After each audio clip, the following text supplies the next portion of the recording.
Normandiako desembarkoak 80 urte hor zegun untan, oratuen artean Achille Müller erresistentzialaria duela zenbait egun saran izan dugu.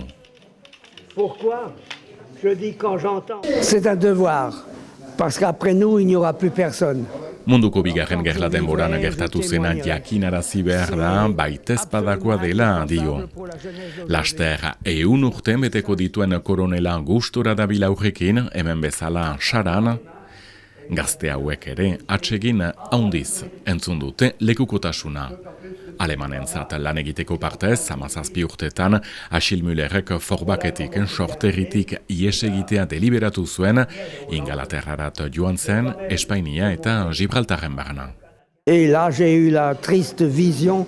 Ez zuen begionez ikusten, Frantzia okupatua izatea eta herritarrak beldurtzea, Goebbels nazien propagandaburuak forbakerat egin zuen bisitaren karietarat. Avec le toupet d'un gamin de 17 ans, je me suis mis les mains dans les poches, j'ai refusé de lever la main, personne n'a rien osé me dire.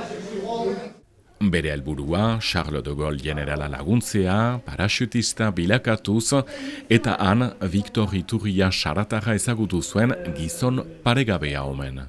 C'était un type extraordinaire. Iturria s'est pas fait prier. 80 urte geroago, oroitzapen bizikionak. Alors il s'est mis à l'endroit donné.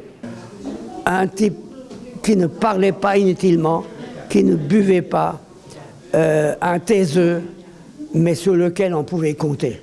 Munduko bigarren gerla garaian arriskua handiak hartu zituen Achille Müllerrek, baina 100 urte atseman ditu kasik, Victor Iturria atik gerlan hil zen, salatari baten kontra aritu nahi izan zuelarik.